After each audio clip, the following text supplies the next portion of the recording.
At Sunshine High School, someone placed two unlabeled substances in the school's chemical storage cabinet.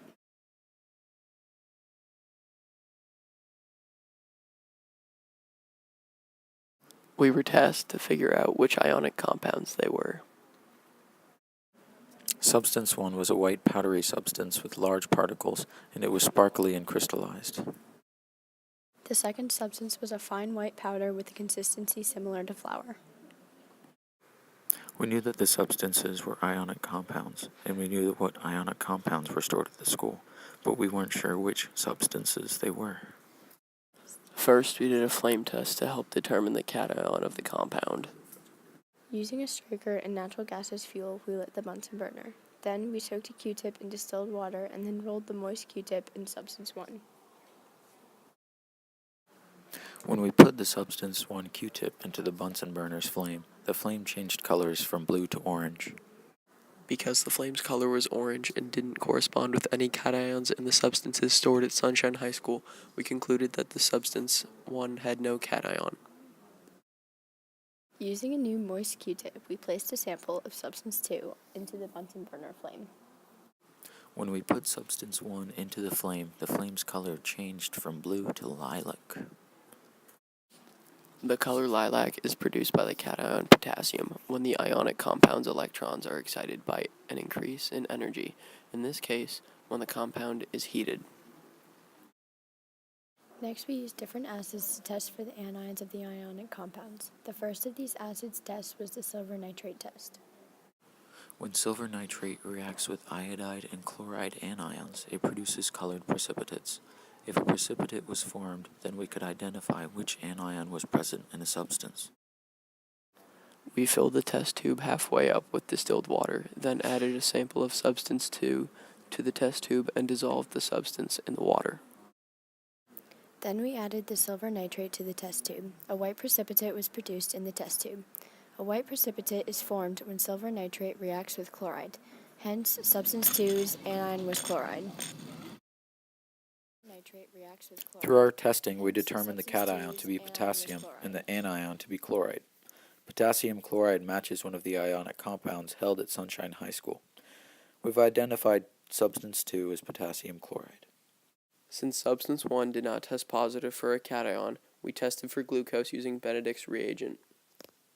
Benedict's reagent is a blue solution that turns orange when heated if glucose is present. We filled the test tube up halfway with distilled water and added a sample of substance 1 to the test tube. Then we placed 30 drops of Benedict's reagent into the test tube and the solution turned blue. While the sample of substance 1 was dissolving in the test tube, we placed a 200 milliliter beaker full of water on a hot plate and brought it to a boil. We placed the test tube with the Benedict's and sample of substance 1 in the beaker of boiling water and waited 5 minutes for a color change.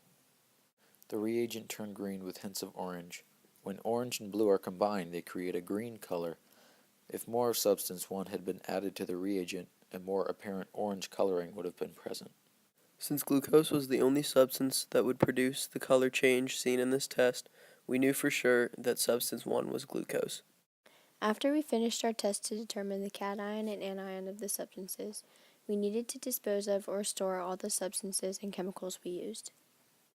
Sugar, or glucose, is a virtually harmless substance and can be thrown away in the trash or washed down the drain. If hydrochloric acid is diluted to 5% volume to volume or less, and if it is neutralized with sodium bicarbonate, and the substance reaches a pH level of 7, then it can be disposed of down the drain or in a waste basket.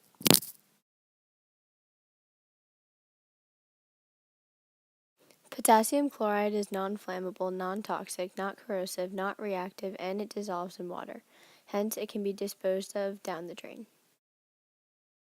Silver nitrate is not easy to dispose of. Silver nitrate should be precipitated with sodium chloride.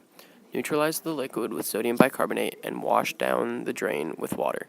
The collected solid waste should be stored in a sturdy waste container lined with multiple trash bags, then brought to the appropriate disposal service in your area. Benedict's reagent is acceptable to be disposed of down the drain since it is non-corrosive and not harmful to the environment. It is slightly irritant to eyes, mouth, nose, and skin. The first error in our testing for chloride using silver nitrate was that we did not use enough of substance 2 to be able to see precipitate. Our second attempt, unlike our first, was successful. Our second error occurred when we measured the wrong amount of substance in hydrochloric acid while we were testing for carbonate and bicarbonate anions. The ratio of substance to acid was incorrect and resulted in an inconclusive test. However, we were able to retest for carbonate and received a conclusive negative test. Hydrochloric acid is corrosive to metals, causes severe skin and eye damage, and may cause respiratory irritation if fumes are inhaled. Silver nitrate is an irritant to all parts of the body. Both chemicals should be handled carefully with gloved hands.